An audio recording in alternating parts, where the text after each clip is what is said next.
परीक्षित जी कह रहे हैं महाराज हमने तो सुना था भगवान के 108 विवाह हुए थे, 16,108, लेकिन तुमने तो अभी एक ही विवाह की चर्चा सुनाई और भगवान का पुत्र भी कर दिया और पुत्र का भी विवाह कर दिया। प्रभु हम सुनना चाहते हैं भगवान के विवाह और किस किस के साथ में हुए थे, जरा थोड़ी विवाहों की चर्चा हमको विस्तार से बताइए ना। तो महाराज सुखदेव जी कहते हैं राजन परीक्षित ध्यान से सुनिएगा। प्रथम विवाह तो भगवान का माता रुक्मिणी के साथ में हुआ और दूसरा विवाह पता है किसके साथ में हुआ? बोले जामवती के साथ में। बोले कैसे? बोले एक थे राजा सत्राजित, इनके पास सेवंतक नाम की मणि थी जो नित्य 8 बार सोना देती थी। एक दिन भगवान की सभा में आए तो भगवान ने कहा इस मणि का तुम क्या करोगे? ये मणि हमको दे दो, हमारी राजकोष में जमा हो जाएगी तो प्रजा की सेवा होगी ना। हाँ, तो सत्राजित ने मना कर दिया, बोले हम नहीं मणि देंगे, हमने सूर्य भगवान की पूजा करके प्राप्त करी है, ऐसे कैसे मणि हम दे दें? ऐसा कहकर के वापस आ गए। लेकिन जैसे ही मणि को बाहर टांगा तो उनका छोटा भाई एक प्रसेन था सत्राजित का, वो मणि को गले में टांग करके जंगल में शिकार खेलने चला गया।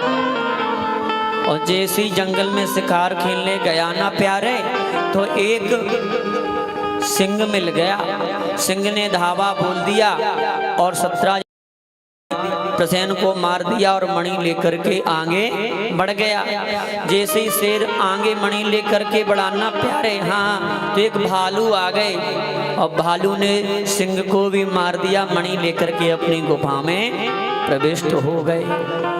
इधर जब सत्राजित को पता चला कि भाई शिकार खेलने गया था, भाई लौट के नहीं आया, क्या बात? सब जगह ढूंढवाया लेकिन भाई कहीं नहीं मिला। तो अब पता है सत्राजित कहता है लगता कि हमारा भाई द्वारकाधीश ने तो नहीं मरवा दिया, क्योंकि मणि मांगी थी, हमने इनको मणि नहीं दी थी। और ये बात जाकर के सत्राजित ने अपनी धर्मपत्नी से कही, ऐसा लग रहा है कहीं भगवान द्वारकाधीश ने तो नहीं मरवा दिया हमारे छोटे भाई को। और प्यारे जैसे ही धर्मपत्नी से कही और कहा ये बात तो हम तुमसे विचार विमर्श कर रहे हैं, लेकिन ये बात तुम किसी और को मत बता देना, बस यही सबसे बड़ी भूल कर ली कि और किसी को मत बता देना। और प्यारे माताओं का स्वभाव है जब तक एक बात को 2-4 माताओं से नहीं कह दें तब तक भोजन भी हजम नहीं होता। अब वो श्रीमती जी कहाँ ठहरने वाली थी, वो जाकर के महाराज जगह जगह कहने लगी करने करने जपंजना, 1 कान 2 कान सीधे मैदान में बात आ गई। अब तो सारे जो वासी थे ना नगर के सब अयोध्या द्वारकाधीश की बुराई करने लगी। देखो देखो, पहले माखन चुराता था, मिश्री की चोरी करता था, अब बड़ा हो गया तो हीरा मोती मणि चुराने लगा। बोले पड़ोसन से पूछी तेरी बात ये तोते कौन ने कही? बोले बगल वाली आंटी जी कह गई पड़ोसन। बोले बिनते कौन ने कही? बोले उनकी मोनू की मम्मी कह गई बिनते। सारी बातें कह दी, क्योंकि माताओं का स्वभाव है बात को पचा नहीं सकती। अच्छा माताओं आपकी कोई गलती नहीं है इसमें हम मानते हैं, क्योंकि गलती युधिष्ठिर जी की है। हाँ, युधिष्ठिर जी ने श्राप जो दिया है आप लोगों को कि कोई भी बात पचा नहीं पाओगे। अच्छा एक छोटी सी बात हम बताएं आपको। एक देवी जी थी, उनको दिखावा बहुत पसंद था, कोई भी काम करती बड़ी दिखावे धूमधाम से करती, कोई छोटा मोटा काम करती नहीं। एक दिन अपने स्वामी जी से बोली, देखो सबरे पति अपनी अपनी धर्मपत्नियों के लिए कुछ ना कुछ लेकर के आते हैं, तुम क्यों नहीं लाते? बोले क्या चाहिए देवी जी तुमको? बोले हमें तो और कुछ नहीं चाहिए, हमें सोने के कंगन चाहिए। हाँ, बोले जाओ सोने के कंगन ले आओ। तो श्रीमान जी गए महाराज पोरसा, बढ़िया सुनार से बढ़िया चमचमाते हुए मोटे मोटे कंगन ले आए सोने के और ला करके देवी जी को दे दिया। और बगल में ही पड़ोसी के घर में आज का बर्थडे भी था, तो वो श्रीमती जी उन सोने के कंगनों को पहन के गई बड़ी बंठन के, और जा करके कोई पूछ भी नहीं रहा है फिर भी कह रही हैं देख देख बहन देख देख, मानो दिखाना चाह रही है देख मैं भी सोने के कंगन पहन के आया। लेकिन काऊ ने बड़ाई नहीं करी। वो तो सुनना चाह रही है, कोई पड़ोसिन कह दे बहन तेरे कंगन कितने सुंदर हैं, लेकिन कोई नहीं बोला। अब तो बोली परेशान जाकर के कोने में बैठ गई। खूब महाराज हाथ दिखा रही हैं, वे फलाना काम ऐसा, फलाना काम ऐसा, हर हाथ में वही हाथ उठ रहा है जिसमें कंगन है, लेकिन कोई नहीं बोल रहा। बगल में पड़ोसन बोली ये घर किसका है, तो और ऊपर को कहती है ये घर हमारा है, देख देख, लेकिन कंगन की बड़ाई किसी ने नहीं करी। अब बड़ी बेचैन, क्या करे, बोले इतनी मेहनत से इतने कीमती हमने कंगन पहने, लेकिन बड़ाई कोई नहीं कर रही। बोले तो बड़ाई कैसे होगी, तो एक उसके घर में एक मड़ैया रखी थी, झोंपड़ी उसारे की, समझते हो गए है ना, उसारा। तो बाने क्या किया, बोले श्रीमान जी थोड़े बाहर चले गए, तो बाने मट्टी का तेल छिड़क करके माचिस की तीली लगा दी आग, और जैसे ही आग जलने लगी जोर जोर से चिल्लाई बचाओ बचाओ बचाओ, घर में आग लग गई, घर में आग लग गई, जरा जरा बुझाओ बुझाओ बुझाओ। हाथ वही दिखा रही है जिसमें सोने का कंगन है, बुझाओ बुझाओ। एक पड़ोसन आई, बहन तेरे तेरे कंगन कैसे चमक रहे हैं सोने के। बाने की अरे बहन तू पहले ही आ जाती तो घर काय को जलाना पड़तो, तेने हम बड़ाई करी, जे बड़ाई पहले ही कर देती तो कम से कम हमारी मड़ैया तो बच जाती। कहने का तात्पर्य इतना ही है, जब तक माताएं दो चार बार अपनी बात इधर उधर न कर लें, अपनी बड़ाई न सुन लें, तब तक भोजन भी हजम नहीं होता। तो आज पूरी द्वारकापुरी में भगवान की बुराई होने लगी। देखो देखो, लगता है इसी ने भगवान को, प्रसेन को मारा है।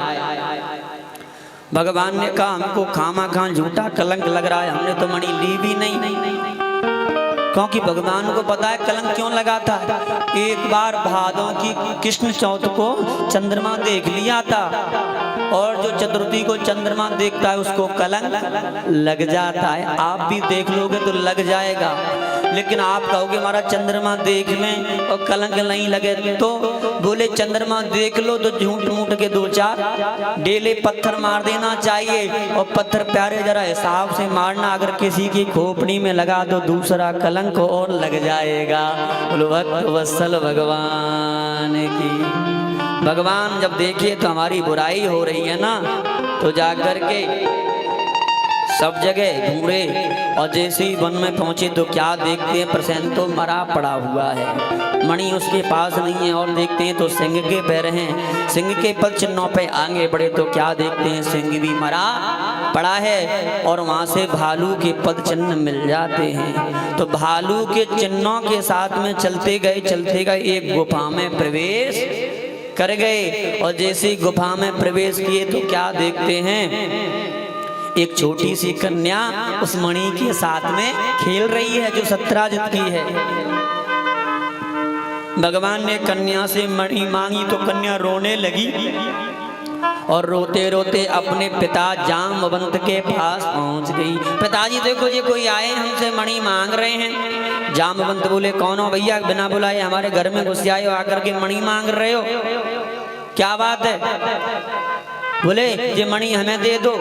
बोले मणि नहीं देंगे। जामवंत जी बोले हम तो युद्ध करेंगे, बिना युद्ध के मणि नहीं देंगे, क्योंकि हमने युद्ध में जीती है और हमने बिटिया को दे दी है ना, तो हम नहीं देंगे। हाँ अगर युद्ध कर लो, जीत जाओ तो मणि ले जाना। फिर तो महाराज भगवान में और जामवंत में युद्ध छिड़ गया। और जामवंत पता है कौन है, वो ही है जामवंत मंत्री अति बूढ़ा। हाँ क्योंकि जब राम अवतार में सबसे युद्ध हुआ तो सब भगवान जीत करके आए युद्ध, रावण लंका पे भेजा पाके, तो सब लोग मांग रहे थे प्रभु हमें ये दे दो, हमें ये दे दो, हमें ये दे दो। भगवान ने कहा जामवंत जी तुम भी मांग लो, क्या चाहते हो। तो जामवंत बोले प्रभु हम कुछ नहीं चाहते, लेकिन हमारी थोड़ी इच्छा थी कि हमारी भी हाथों की खुजली मिट जाती, और हमारे बराबर कोई पहलवान था भी नहीं, अगर एक था तो वो आपने मार दिया, क्योंकि रावण थोड़ी बहुत टक्कर हमसे ले सकता था। भगवान बोले देना चाहते, जाम्बवंत बोले देना चाहते तो युद्ध दे दो, हम आपसे युद्ध करेंगे। राम जी बोले अभी तो हम मर्यादा पुरुषोत्तम बन के आए हैं तो युद्ध नहीं कर सकते आपसे। हाँ जब हम लीला पुरुषोत्तम बन के आएंगे तो आकर के आपसे युद्ध अवश्य करेंगे। आज मानो उसी ऋण की पूर्ति कर रहे हैं।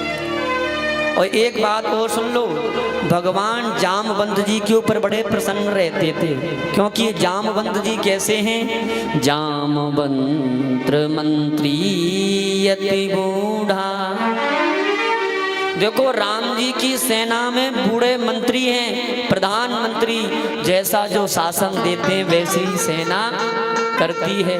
और मंत्री बूढ़े हैं और सैनिक कैसे हैं?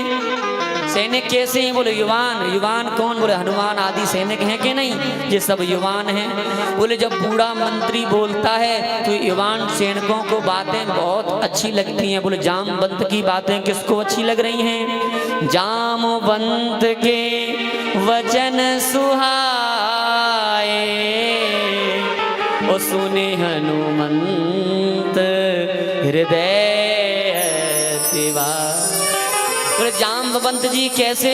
बोले जामवंत जी बूढ़े हैं, लेकिन बूढ़े की बात किसको अच्छी लग रही है? बोले हनुमान जी को। और हनुमान जी को इतनी अच्छी लग रही है कि सुन करके बड़े प्रसन्न हो जाते हैं। और जब जामवंत बूढ़े मंत्री की युवा व्यक्ति यानी हनुमान जी ने बात मानी तो सारे काम बना के आए। जाकर के लंका में विजय प्राप्त करी कि नहीं करी? हनुमान जी ने माता सीता की खोज करी कि नहीं करी?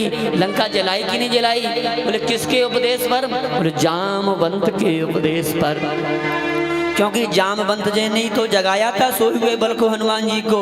और हनुमान जी जामवंत बूढ़े मंत्री की बात मान करके गए तो विजय प्राप्त करके आए।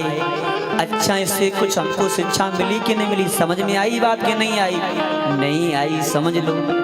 प्यारे जामवंत कैसे हैं? बोले बूढ़े हैं। हनुमान जी कैसे? बोले युवान हैं, बच्चे हैं। कहने का तात्पर्य इतना ही है, जब हम बूढ़े व्यक्ति बूढ़े माता पिता की बात मानते रहेंगे तो हम युवाओं का हमेशा कल्याण होता रहेगा। युवा कभी भी फेल नहीं हो सकते, हमेशा सफल ही होते रहेंगे। एक छोटी